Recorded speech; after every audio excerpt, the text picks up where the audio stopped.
Bom, então vamos lá, pessoal. Boa noite a todos vocês aí. Aumentou mais um aqui, né? Rani, Karen, Bruno e Avton. Vamos para a nossa aula de fitoterapia e homeopatia. Nós estamos quase encerrando a nossa parte de fitoterapia.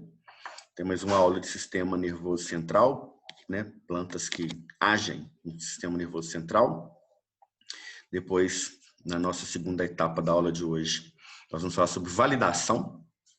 E aí nós vamos entrar na nossa próxima aula, se não me engano, na próxima ou na outra, né? Vamos ver como é que vai correr aí. Na parte de homeopatia.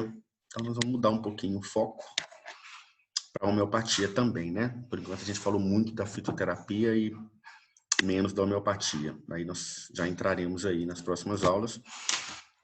Não sei se vocês já observaram o calendário, quando começam as nossas aulas, as nossas atividades e provas de A2. Vocês já olharam lá no calendário? Próxima semana de avaliação? Sim? Ou não? Vocês devem ter visto que A2 termina aí no final de maio, né? Então nós temos esse mês de aula e a partir da próxima semana, depois, né, da liberação aqui das últimas unidades avaliativas, das unidades de aprendizagem, né? Nós já vamos entrar na segunda semana de prova. Então, assim, a segunda etapa é muito rápida, né? Passa muito rapidinho, são poucas aulas. Então, a gente já vai entrar na homeopatia para encerrar nosso conteúdo. Sistema nervoso central, isso aqui já estava lá para vocês. Fármacos homeopáticos e fitoterápicos, né? Bom, peraí. Plantas que agem no sistema nervoso central. Então, é o que a gente vai discutir na aula de hoje. O slide já está disponível para você lá, né, há um tempinho, acho que desde as semanas passadas aí. Eu já coloquei esses slides todos. E eu coloquei uns exemplos aqui, ó, Valeriana officinalis, Passiflora alata, Passiflora incarnata, que é o maracujá, Valeriana officinalis, que é a valeriana, o ginkgo biloba. Tem um exemplo, observem, ó, observe a tarjinha, ó, venda sob prescrição médica. A maracujina, a passiflora não tem, o ginkgo biloba já tem. Grande parte desses fármacos aqui, desses fitoterápicos, né? Fitofármacos. Não são fármacos, mas a gente caracteriza melhor chamando de fitofármaco, né? Esses que agem no sistema nervoso central, eles não estão naquela lista de MIPs, tá? Eles são vendidos sob prescrição médica. Observem que são tarjados, ó. Não são todos, né? Nós temos camomila, temos passiflora, que não são, mas nós temos a grande maioria que são. Temos aí o capim-limão, erva cidreira, que não são, mas temos aqueles que são, né? Então, nós vamos começar aqui contextualizando. Ó, primeiro, esses fármacos vão agir sobre insônia, ansiedade, depressão, são os principais aí, né? E que são problemas muito atuais e que estão na sociedade, né, atual de uma forma muito presente. Então, nós temos uma grande parcela da população hoje que, pelos hábitos de vida, pelo sedentarismo, alimentação, estresse de correria, de trabalho, né, na verdade, a vida moderna, né, leva ao desenvolvimento dessas questões, desses problemas aqui de saúde mental, né, como, por exemplo, a ansiedade, considerada aí o mal do século, né. A ansiedade é um estado emocional com componentes psicológicos e fisiológicos que faz parte do espectro normal das experiências humanas, sendo propulsora do desempenho. A ansiedade, normalmente, né, a liberação das substâncias é fisiológico, né? Então nós temos aí a adrenalina, o cortisol envolvido nisso, que são substâncias endógenas, mas que, de acordo com esse desequilíbrio homeostático aí, nós vamos chegar a um problema, né, que tem repercussões e ramificações para diversos outros órgãos, outras partes do corpo, gerando os problemas que são relacionados à ansiedade, como hipertensão arterial, insônia, queda de cabelo né? E mais um monte, né, de problemas que estão relacionados aqui. É obesidade, né, porque faz com que a pessoa busque maneiras de sanar com a ansiedade, como comer compulsivamente. Então, é um problema, mas com diversos desdobramentos, né? Diversos efeitos aí na saúde individual e coletiva. Passa a ser patológica quando é desproporcional à situação que a desencadeia ou quando não existe um objeto específico ao qual se direciona. Então, como eu disse, a adrenalina está no nosso corpo mesmo, né? Naturalmente. Nós temos uma descarga maior de adrenalina quando nós temos aquela famosa situação de fuga ou luta, né? Então, se, consequentemente, pela vida, pelo cotidiano, o organismo passa a liberar mais adrenalina, cortisol também, né? Principalmente está relacionado aos quadros de ansiedade, justamente porque o organismo está sempre em desgaste, então sempre você tem ali substâncias anti-inflamatórias do corpo agindo para tentar minimizar esse efeito, né, de desgaste físico. A gente vai ter um desequilíbrio hormonal, principalmente, que vai levar a esses problemas da ansiedade. E isso a gente consegue tratar hoje em dia com fitoterapia. É muito tratado com fitoterapia, né? Até porque os medicamentos ansiolíticos que estão disponíveis no mercado, principalmente os benzodiazepinas, eles têm um ligeiro problema que a gente conhece da tolerância e da dependência, né? Um grave problema da tolerância e da dependência. Então, as pessoas buscam qualidade de vida, mas esses medicamentos não proporcionam isso. Então, são muito efetivos no controle da ansiedade, mas eles trazem outros problemas associados. Então, a fitoterapia é muito buscada, né, nesses casos. Experiência subjetiva de medo ou outra emoção relacionada, como terror, horror, alarme, pânico, né? Então, vem associado aí síndrome de pânico. A emoção é desagradável, podendo ser uma sensação de morte ou colapso iminente.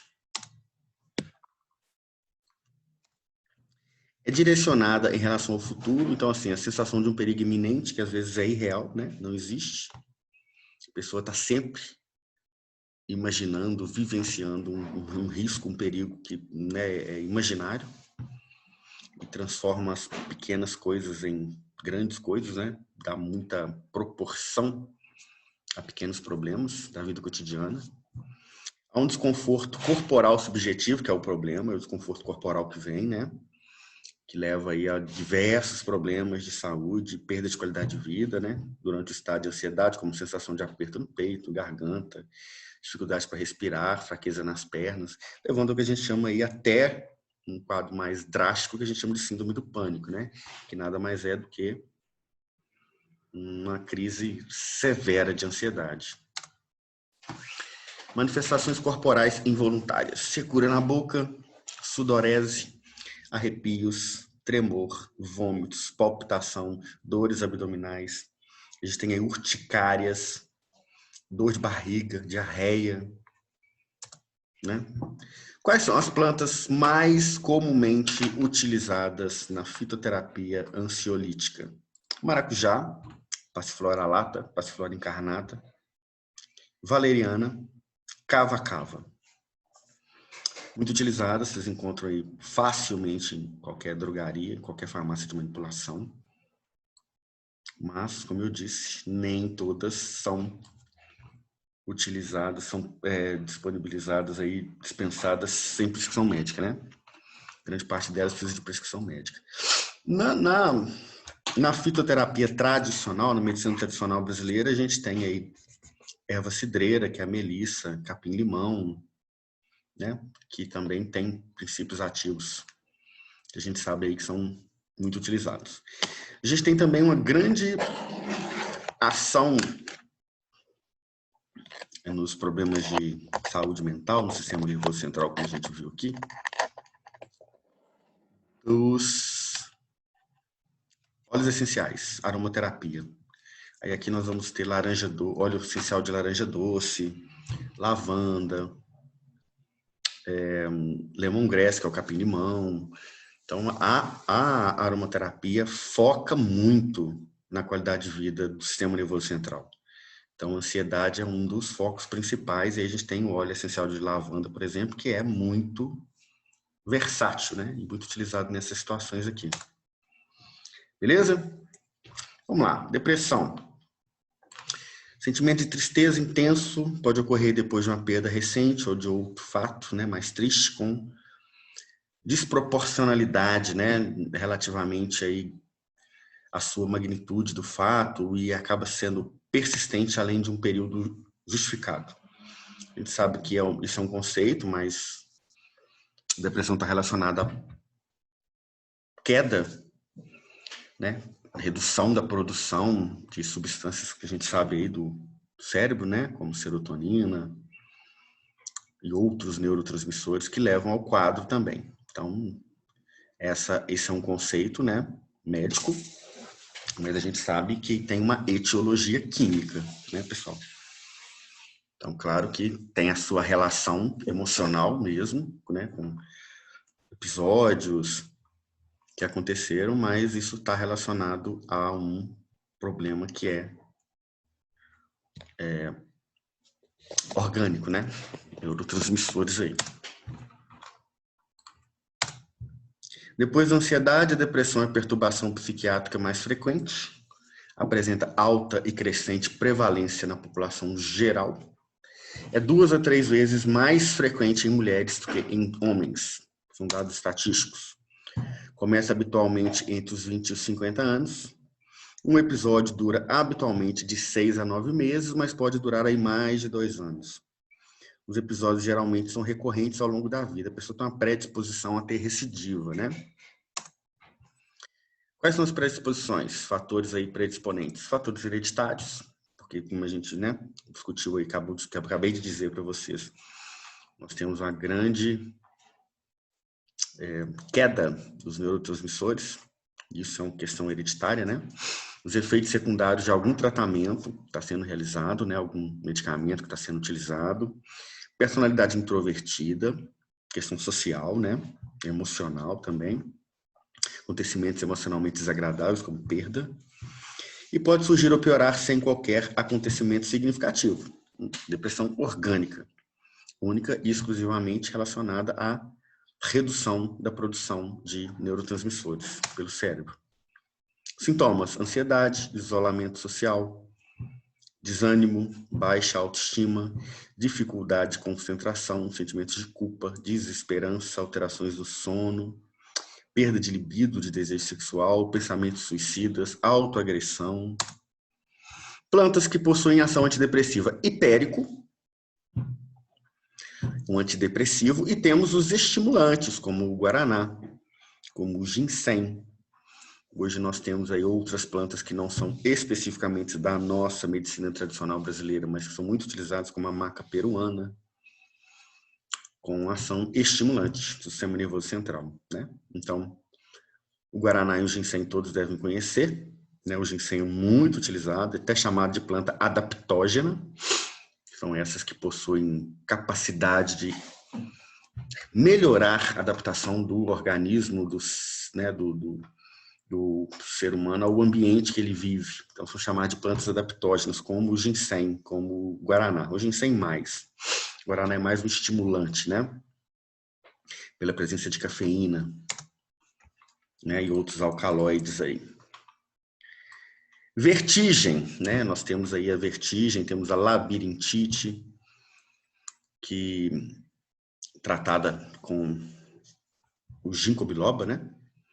A vertigem consiste numa falsa sensação de movimento ou de rotação, na impressão de que os objetos se movem ou giram, ou que, né, ou que o mundo está girando, né?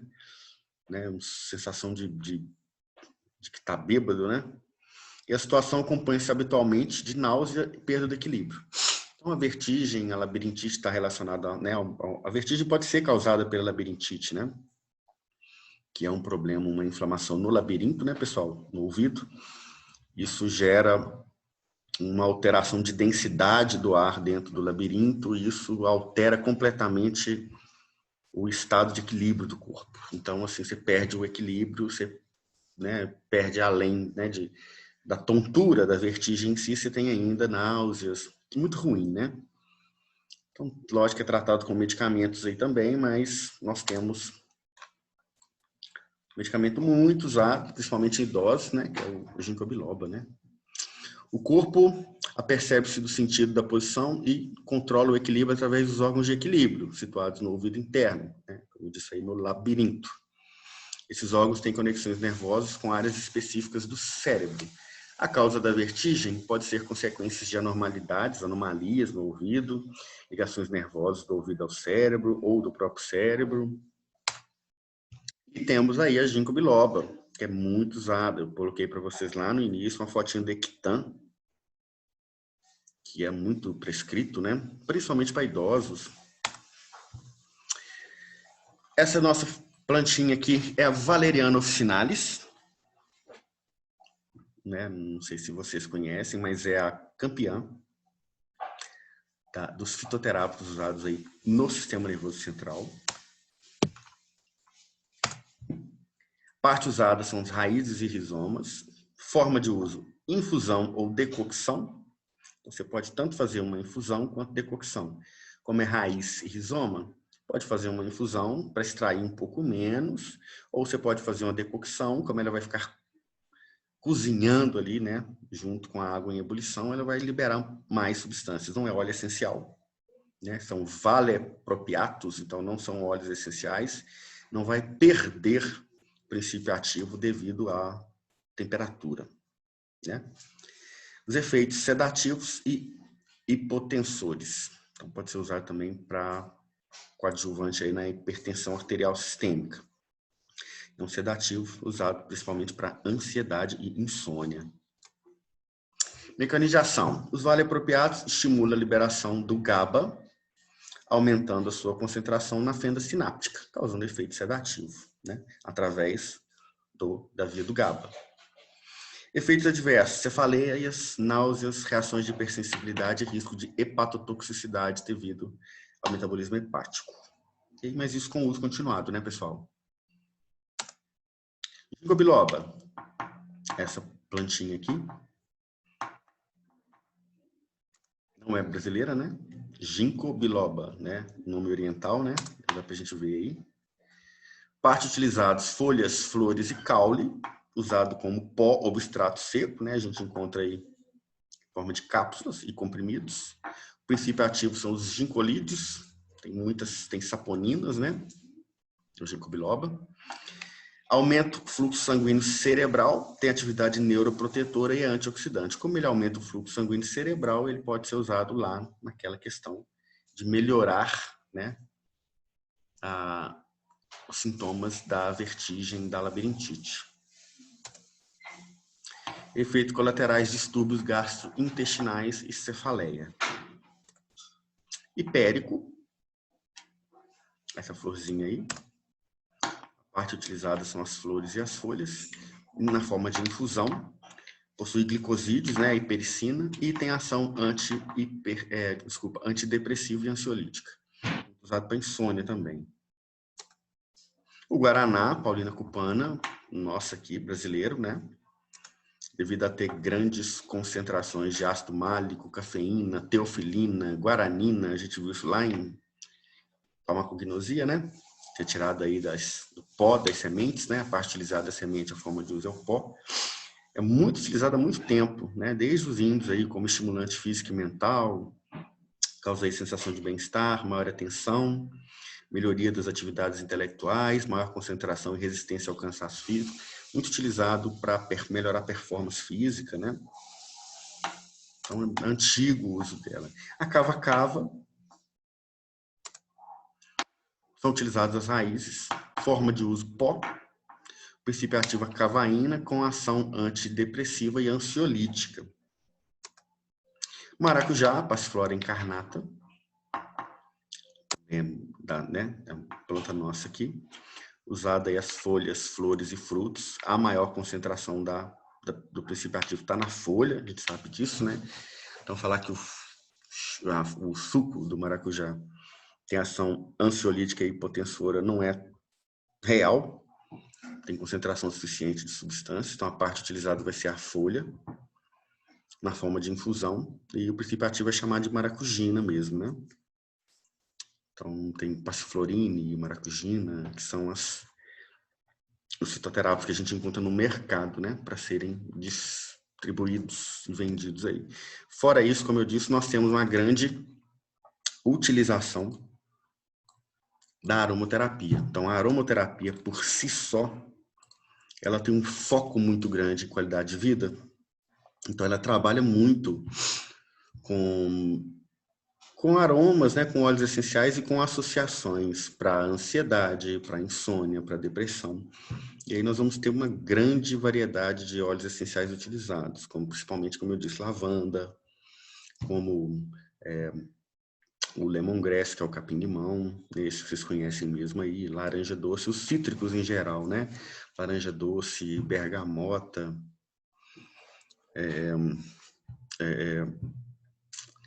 essa mexeriquinha, né? Essa tangerina, né? Que a gente tem aí também com grande concentração de princípios ativos na casca, né? São também muito utilizados. Como? Existem diversas maneiras, né? A aromaterapia ela se utiliza de diversos métodos. Primeiro, a infusão. Então, vocês podem encontrar aí aqueles difusores, né? Com velinha ou ligado, né? Que se liga na tomada e pinga os óleos essenciais para eles irem, como eles são voláteis, eles irem volatilizando no ambiente para que a pessoa respire, que ele vai ser absorvido e vai ter ação sobre o sistema nervoso central, né? Então, infusão. Pode também ser passado, né? Para absorção pela pele, passei no pulso.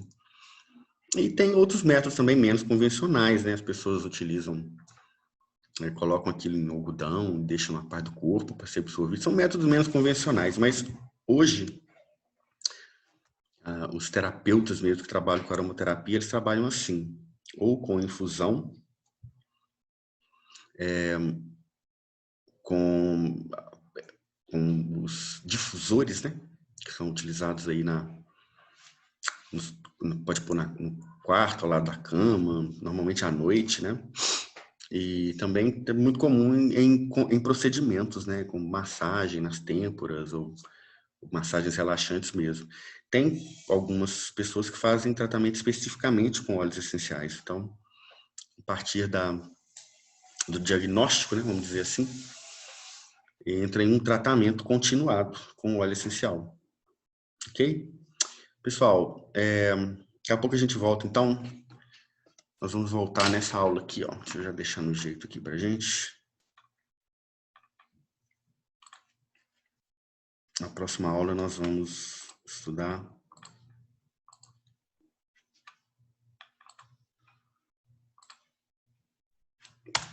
validação científica de plantas medicinais e fitoterápicos. Vamos falar de estudos clínicos e como que uma planta, por exemplo, que tem tradicionalidade de uso, através da medicina tradicional aí brasileira, ela é validada para entrar na relação de plantas aí, de fitoterápicos de interesse do SUS, ok? Até daqui a pouquinho a gente retorna então, tá? Para discutir isso aqui, beleza? Vou dar uma pausa aqui na gravação. Estamos de volta. Aproveitem para ir ao banheiro, tomar um café, jantar. Daqui a pouco estamos aí. Valeu, pessoal. Até daqui a pouquinho.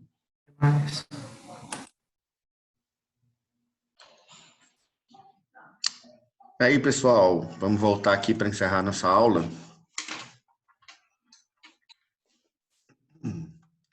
Vamos lá na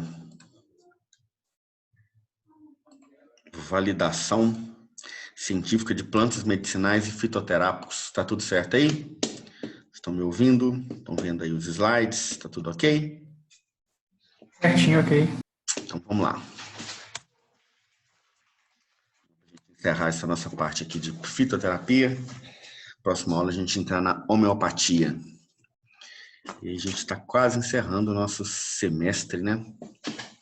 Bom, já vimos isso aqui. Vamos dar só uma recapitulada rápida que a gente tem a observação, né, a utilização de plantas medicinais pelos povos, e isso faz parte da medicina tradicional, né, que a gente chama aí de medicina popular, que é a medicina tradicional regional, né, nacional. A gente pode chamar de nacional, né, porque na verdade a nacional é um conjunto de muita coisa regionalizada, né. No Brasil você tem Cerrado, tem Amazônia, tem Pantanal, tem a zona da mata, né, que é Mata Atlântica, então tem muito bioma diferente. E claro, em cada bioma desse você tem um tipo de planta e utilização pelos povos que residiam, né, nesses biomas aí, que moravam nesses biomas e utilizavam dos recursos naturais ali presentes, né. Temos aí civilizações antigas já fazendo uso de diversas plantas, e aí a nossa discussão é como que isso chegou até as drogarias, como que isso chega até os livros, né, científicos, né, a partir do processo de validação. No Brasil nós temos aí o destaque dos jesuítas, que observaram e relataram primeiro, né, o uso de plantas medicinais aqui da flora e começaram a registrar e trabalhar de forma profissional, né, a gente pode dizer assim, nas suas boticas aí, né, os farmacêuticos jesuítas, essas plantas tanto brasileiras, indígenas, quanto africanas, que foram trazidas para cá pelos negros. A validação científica em si, ela é o processo de avaliar eficácia, segurança terapêutica das plantas medicinais e seus fitoterápicos. A OMS recomenda a realização de levantamentos regionais e a identificação científica das plantas usadas nas medicinas popular e tradicional. Então, claro que existe um raciocínio lógico, né, de observar o que os povos usavam e usam até hoje na sua medicina popular e tentar validar, tentar identificar as substâncias, tentar identificar aí eficácia e segurança no uso e viabilidade, né, para que essas plantas possam ser utilizadas aí pela medicina. Eu digo viabilidade porque existem algumas plantas que são muito difíceis de serem encontradas, serem cultivadas, então algumas plantas não existem viabilidade de que seus subprodutos, seus fitoterápicos sejam vendidos, distribuídos, disponibilizados de uma maneira ampla, porque não tem acesso à planta. Então, o que pode ser feito é uma pesquisa, chegar nas substâncias ativas ali, tentar uma síntese laboratorial. Mas já aconteceu isso muitas vezes, né? Da pesquisa chegar no resultado satisfatório, mas não existir a planta em quantidade suficiente na natureza para produção em escala, e também não existir cultivo, pode ser uma planta que demora muito tempo, né, para crescer, uma árvore grande, ou, né, também não existe viabilidade de produção, possibilidade de produção laboratorial, de síntese. Então, fica a descoberta dos princípios ativos, dos fitofármacos ali, dos ativos vegetais, mas ainda sem tecnologia para nem cultivo e nem produção laboratorial, nem síntese, uma vez que a extração é inviável, né, na natureza de algumas plantas. Esse processo de validação científica. O conhecimento popular serve como base na busca por novos fármacos de origem vegetal. Assim surge a etnofarmacologia e a etnobotânica, né? Já falei com vocês que é a ciência que estuda aí a relação dos homens, das sociedades com os recursos naturais, a botânica, né, principalmente, né? Os recursos naturais presentes ali, as plantas presentes ao seu redor. Após a identificação botânica das plantas, que é uma etapa fundamental, né, identificação correta, os estudos seguem para definir um marcador biológico, que vocês sabem o que é, né? O marcador é a substância que vai representar a planta, para o desenvolvimento do medicamento fitoterápico, ou para a extração ou para a produção do fitoterápico propriamente dito, né? Às vezes a planta vai ser utilizada para uma extração e não para a produção de fitoterápico. Estudos etnobotânicos e etnofarmacológicos. Processo de levantamento das plantas utilizadas com fins medicinais em uma comunidade inclui. Isso aqui, pessoal, eu coloquei para vocês. Pode ser que alguém se interesse por isso. Eu no momento, aliás, no momento não, né? Mas eu estou com uma pesquisa nesse sentido, na Universidade Federal de Viçosa. Está na plataforma Brasil, eu estou tendo uma dificuldade de realizar as entrevistas nesse momento, porque eu tive que apresentar um protocolo para fazer pesquisa presencial, né? Por causa do Covid. Então, eu estou esperando, nessa sexta-feira vai ter uma reunião do CEP, para ver se eles vão aceitar o meu protocolo, para que eu entreviste, porque não há viabilidade para eu fazer esse tipo de pesquisa de outra forma, né? Eu preciso de investigar, e a investigação ela é de raizeiro, de benzedeiro, benzedeira, então eu tenho que ir até o local, até o município, onde tem uma referência, fazer uma entrevista, que já está toda estruturada, para descobrir a utilização de plantas, a cultura da utilização de plantas medicinais locais. Mas eu tenho que fazer isso presencialmente, né? Não tem como eu fazer isso pelo Zoom, não tem como, são pessoas idosas, moram em lugares mais ermos possíveis aí, afastados, né? Muitos em zona rural, então não tem como eu fazer de outra maneira. E vamos ver se eles aceitaram o meu protocolo de distanciamento, uso de máscara, teste. Vamos ver. Às vezes eu posso começar a fazer isso a partir do mês que vem. Mas o que é? Voltando aqui. Estudos etnobotânicos e etnofarmacológicos. Processo de levantamento das plantas utilizadas com fins medicinais em uma comunidade inclui realização de entrevistas e preenchimento de formulários adequados, consulta a informantes, que é a minha questão, raizeiros, benzedeiras, parteiras, avós, mães, né, e as referências no uso de plantas medicinais, as referências na fitoterapia tradicional. Ok? São aquelas pessoas que são reconhecidas como conhecedores. Isso a gente pergunta muito também, a pessoa fala, conta a história, né, dos avós, dos bisavós, da relação deles com a natureza. Isso é chamado de história oral, né? Você faz uma entrevista, depois você transcreve. E aí tudo que você consegue captar de informação na entrevista, nos relatos, é importante. O uso do lema "o entrevistador não sabe de nada", o entrevistado é que sabe de tudo. Eu não vou entrar no meio deles, que tem o conhecimento tradicional, para descobrir o que eles sabem e querer impor e demonstrar algum conhecimento na área. Então, o objetivo é filtrar o que eles sabem e, na verdade, drenar deles tudo que eles sabem e filtrar aquilo depois o que interessa para os estudos. Então, eu não vou influenciar de maneira nenhuma, não vou fazer perguntas com respostas direcionadas, né?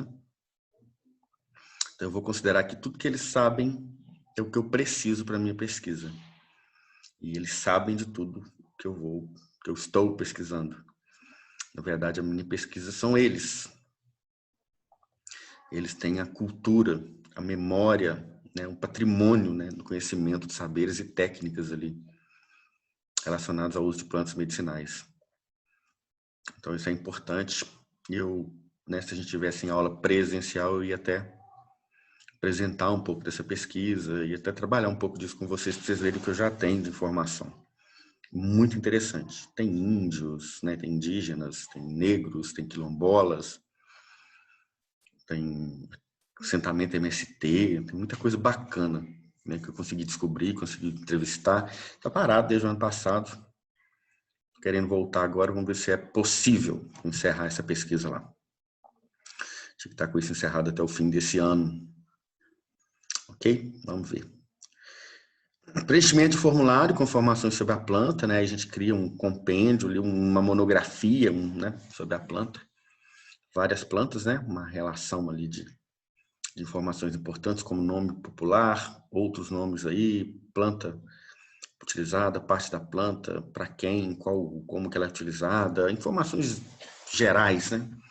Mais amplo possível que você conseguir.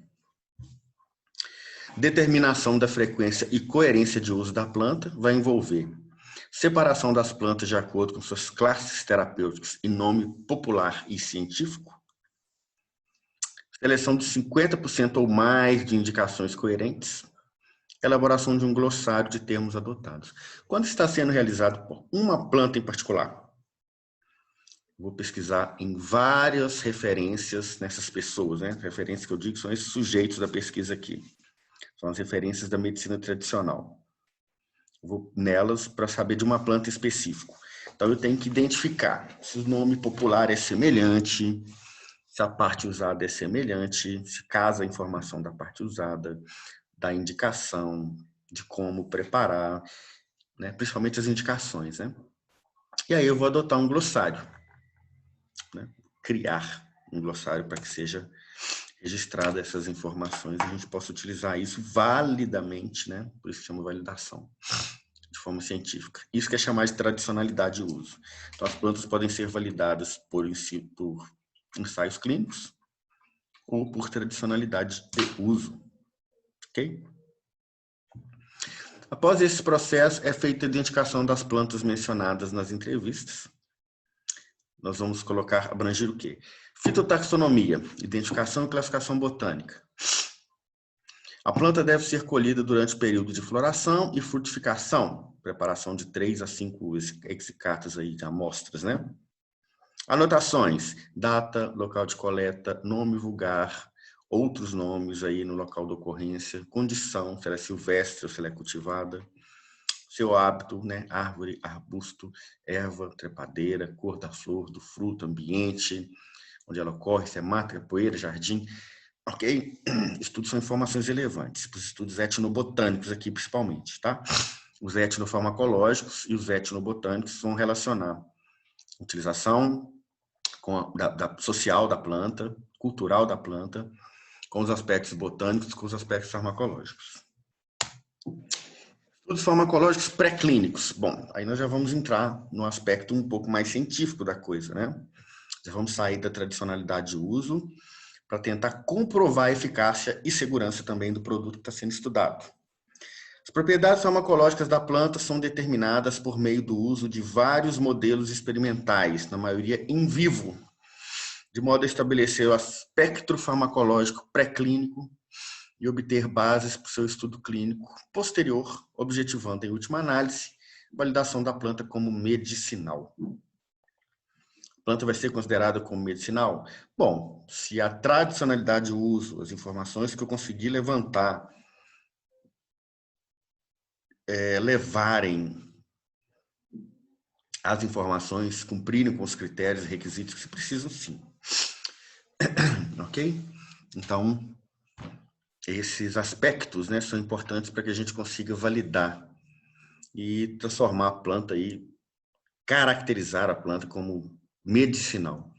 E assim ela virar uma planta de interesse, no nosso caso aqui do SUS, né, às vezes, né? Que é o objetivo das pesquisas de forma governamental, né? Para que essa planta seja utilizada na medicina, né, nacional aí, de maneira mais ampla. O uso de toxicidade, estudos, né, de toxicidade aguda, crônica, realizados para evidenciar a segurança. Então, a gente observa tanto eficácia quanto segurança da espécie medicinal, através de ensaios específicos que a gente pode realizar. Okay? No meu caso, eu não vou fazer isso, né? A pesquisa que eu estou fazendo aí, ela é só de etnobotânica e etnofarmacologia.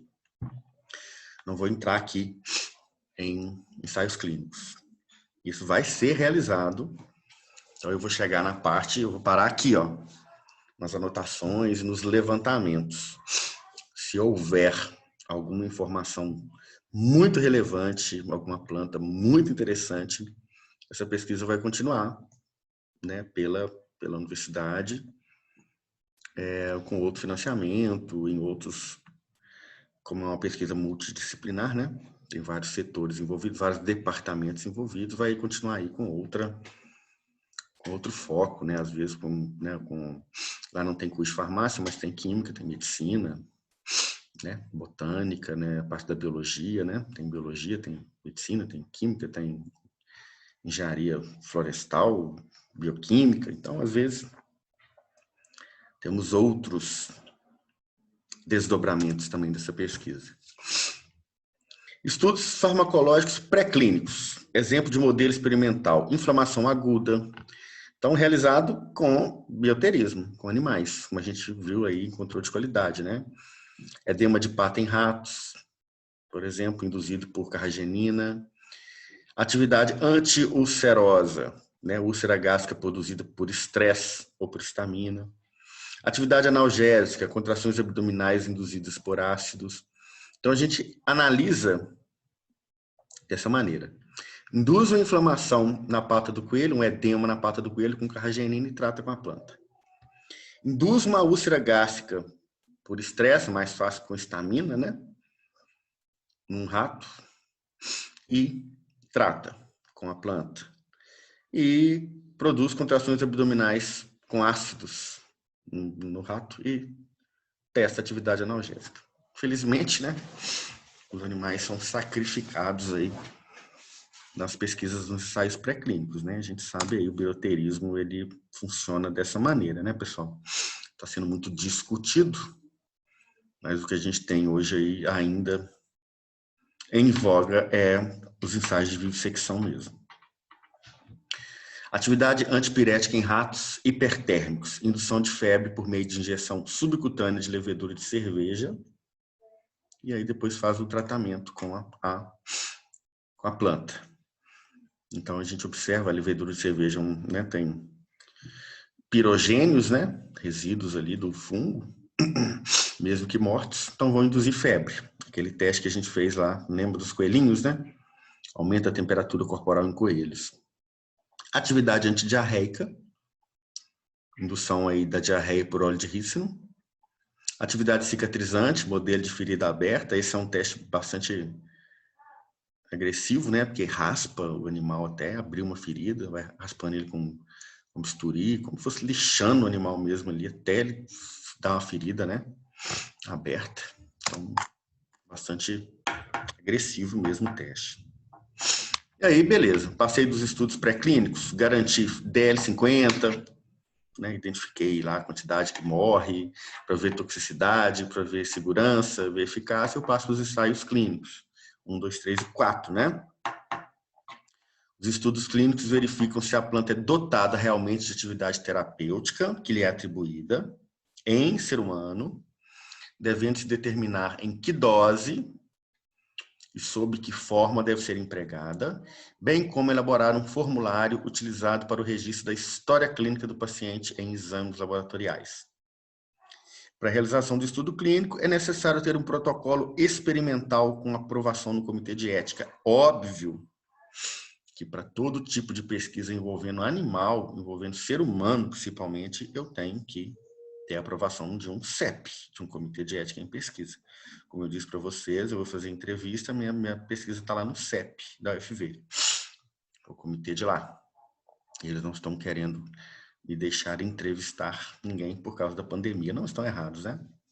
Apresentei um protocolo, se eles acharem que é seguro, eu vou ter que fazer teste, né, de Covid, para fazer até com validade de 7 dias, para fazer entrevista. Então tem um monte de regras que eu devo seguir, né? Se passar, se eles aceitarem, né? Às vezes nem isso faz com que eles aceitem, por causa do risco envolvido, né, pessoal?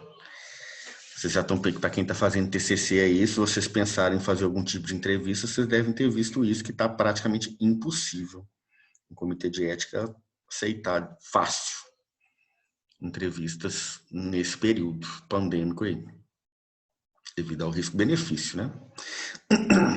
Antes da inclusão em um estudo clínico, os pacientes, que são voluntários, sujeitos a pesquisas, elegíveis, devem concordar em participar por meio do TCLE, Termo de Consentimento Livre e Esclarecido, documento que descreve o estudo em linguagem de fácil entendimento, com toda a explicação sobre todas as etapas, objetivo, riscos e tudo mais.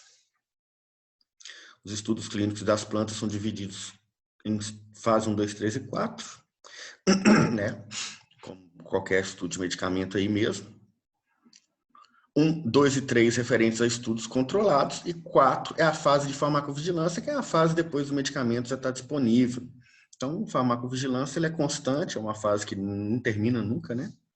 Que o medicamento, depois da prateleira, ele continua em farmacovigilância para observar o uso. alguns efeitos adversos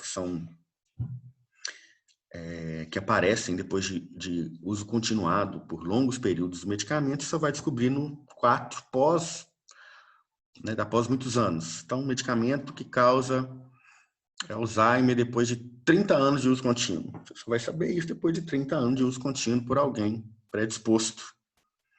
Então, a farmacovigilância ela é contínua. A fase 4 ela não termina nunca. Tem os relatórios de farmacovigilância, né? Que a indústria, o laboratório é obrigado a fazer periodicamente, considerando essas informações aí pós-venda, né? Coletadas aí por meio de notificação no Notivisa, né? Que são relatos, né? Da população ou de profissionais de saúde sobre situações que possam envolver medicamentos, né? A gente viu aí. Fase 1.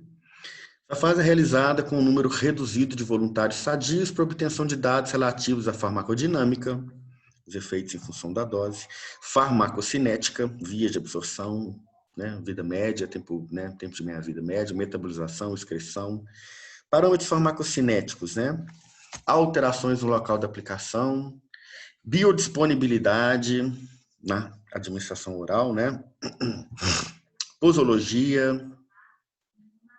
Na fase 1, é possível ainda confirmar toxicidade prevista nos testes pré-clínicos, relacionado ou não ao efeito principal desejado.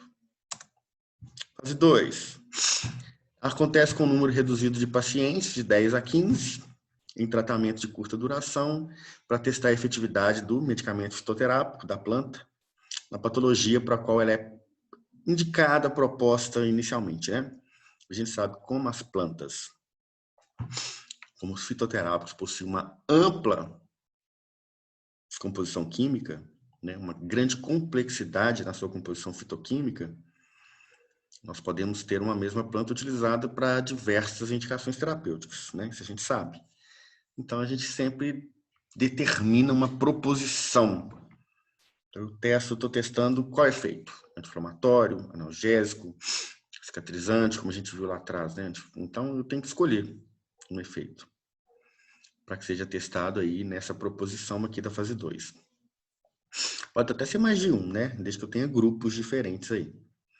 Este estudo permite avaliar também a efetividade e a toxicidade do novo medicamento em relação às alterações introduzidas pela doença ou, eventualmente, originadas da interação com outros medicamentos de uso simultâneo. Interações medicamentosas, aqui na fase 2. Fase 2 eu já vou tratar as pessoas, um grupo de pacientes aí que tem a doença, que tem o problema que eu estou me propondo a tratar. Por isso que eu disse, se eu quiser testar outras indicações, eu preciso de outro grupo com a patologia em questão, né? Normalmente essas pessoas podem, né, usam outros medicamentos, é o momento de observar também as reações, né, as interações medicamentosas. Fase 3 envolve um número maior de pacientes e tratamentos mais prolongados, visando a comprovação da segurança e da efetividade do tratamento, a determinação da menor dose eficaz e a utilidade do medicamento em comparação a um placebo e uma substância de referência com atividade semelhante. Então, compara a droga. Nesse caso, é comparar a droga vegetal, né? Com um placebo, que é um grupo de controle, né? E com uma outra droga semelhante, para que seja observada, seja realizada uma análise comparativa, tanto com placebo, quanto com uma droga de referência, com um medicamento de referência. As conclusões são baseadas em comparações estatísticas. Por fim, na fase 4, conta-se com um grande número de pacientes para comprovação clínica de indicação terapêutica do novo fármaco e das doses definidas anteriormente. Esses estudos devem ser realizados simultaneamente com um grupo placebo e um grupo tratado com a substância de referência, o controle positivo também. Pelo número de pacientes envolvidos, sua execução é cara e difícil. E como eu disse, a fase 4 se mantém em farmacovigilância. Então, ela acontece também depois, continua acontecendo depois do medicamento já liberado. E ela vai ser continuamente, o medicamento vai ser continuamente avaliado e vigiado o seu uso, né? Então, essa fase 4 ela não termina. Ela vai sempre se manter. Claro que na fase de farmacovigilância, né? Não vou ter mais esse tipo de teste que a gente está discutindo aqui, mas ela vai continuar existindo na farmacovigilância. Existem os sites aí da Anvisa no Brasil, por exemplo, né? Um deles é o Notivisa, em que a gente... São dois, né, pessoal? Eu só lembrei de um agora, que é o Notivisa, que é o que a gente usa no hospital, que você vai notificar pacientes com reação adversa ao medicamento, problemas relacionados aos medicamentos aí. Então, eu vou lá e registro uma informação. Um evento adverso registrado não é relevante. De repente, lá do outro lado do país, alguém registra a mesma coisa, depois outro, depois outro. Se vai ganhando volume e você começa estatisticamente a ter uma reclamação comum, que o medicamento pode estar causando tal reação, acaba virando estatisticamente relevante e precisa ser estudado. Às vezes não estava na bula, acaba tendo que aparecer lá na bula. Às vezes, como eu disse, é um problema que foi observado depois de longos períodos de uso continuado. Então, isso você precisa de um tempo, né? Deixa eu... Preciso falar, porque o Notivisa, como eu disse para vocês, o Notivisa, ele é para profissional da saúde. Então, você não é qualquer pessoa que consegue notificar nele. Mas tem um aberto do Ministério da Saúde, da Anvisa, né? Eu vou descobrir aqui que eu esqueci o nome dele. No Brasil, tem um sistema...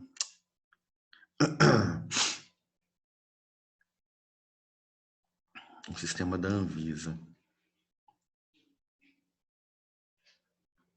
Pessoal, ele não é muito comum. Você consegue entrar e fazer a notificação, tá? Vigimed, isso aí.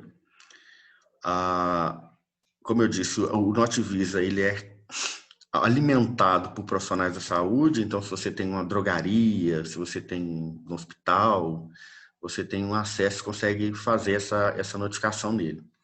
Agora, o Notivisa tem que ser profissional cadastrado. O Vigimed não. Qualquer pessoa, qualquer cidadão, qualquer usuário do medicamento consegue entrar e fazer a notificação de reações adversas aos medicamentos, queixa técnica, quando o medicamento parece estar com algum problema, né, organoléptico, perda de estabilidade, inefetividade terapêutica, tudo pode ser notificado nele. Como eu disse, vira uma notificação que vira um dado estatístico. A partir do momento que esse dado estatístico se torna relevante pela repetição das notificações, a gente tem essa situação de alerta, né? Estudo químico com monitoração farmacológica, são os estudos bioguiados, né? Feito com o objetivo de isolar o princípio ativo. Isso aqui é fundamental em planta, porque a planta, a espécie vegetal, ela pode ser utilizada como um fitoterápico, que é toda a sua complexidade fitoquímica, ou como uma matéria-prima para extração de um princípio ativo. Às vezes a planta não tem segurança devido a aspectos toxicológicos, por exemplo, né? Toxicidade de outras substâncias presentes, mas o princípio ativo, ele é seguro. Então eu não vou viabilizar a produção dessa planta como um fitoterápico. É mais seguro eu extrair o princípio ativo que me interessa, que pode ser o marcador ou não, né? E ao transformá-lo num fitoterápico, entenderam? Esse marcador aí pode ser o princípio ativo ou não, contido na planta. Exige uma estreita cooperação entre químicos e farmacologistas, né, para fazer identificação, fazer extração, purificação, né, isola e depois vai testar o princípio ativo pronto, separado, isolado, né? Muitas vezes o teste com fitoterápico foi feito antes e foi descoberto que a planta não é segura, mas o princípio ativo sim. Então vamos extrair o princípio ativo. Etapas dos estudos químicos bioguiados: preparação do extrato bruto da planta, purificação dos extratos e frações, marcha química, né? Isolamento do princípio ativo, que pode ser ou não um marcador químico, análises cromatográficas, técnicas de determinação estrutural do princípio ativo. E depois eu vou identificar o princípio ativo através de quê? Infravermelho, ultravioleta, ressonância magnética nuclear, né, de hidrogênio ou de carbono, 13, espectro de massa, né, espectrometria de massa. Farmacologista examina as frações separadas pelo químico, a fim de informar em qual delas está a atividade. Já o químico procura progressivamente isolar das frações ativas a substância responsável pela atividade. Pode ser o próprio farmacêutico, né? Mas os laboratórios oficiais aí, nós compartilhamos dessa função com químicos, né? Vocês virem Fiocruz, as próprias universidades federais trabalham com isso, vocês vão encontrar uma equipe multidisciplinar trabalhando nessas áreas. Para finalizar, nunca subestime o saber popular sobre as plantas medicinais. Também nunca os repasse de volta ao povo sem saber. Cientificamente, se a atividade atribuída à planta realmente existe. E se seu grau de toxicidade não irá submeter o usuário a riscos desnecessários. O professor Francisco José de Abreu Matos é um estudioso da fitoterapia no Brasil, né? Há muitas décadas. Beleza, pessoal? Dúvidas, por enquanto? Perguntas? Como estamos aí? Tranquilo? Bom, nós encerramos a parte de fitoterapia. A partir da próxima semana nós vamos discutir sobre homeopatia. Vamos entrar na ciência um pouco mais diferente, né? Pelo que, se eu não me engano, nós temos aula até o final desse mês. Então, nós temos aí, pela nossa programação, as aulas são segundas-feiras, nós temos 17, 24 e 31. Se não me engano, a partir de junho nós já entraremos novamente em prova, tá? Pelo calendário, tá bom? Então, beleza, pessoal. Boa semana para vocês aí. Na próxima segunda-feira a gente encontra aqui nessa disciplina. Na quinta-feira a gente tem farmácia hospitalar, né? Aí. Beleza? Então, falou para vocês. Beleza. Boa noite. Valeu, pessoal. Abraço, Karen, gente. Bruno e Viviane. Tchauzinho para vocês. Tchau, tchau. Tchau, Bruno. Tchau, Vivi. Tchau, tchau.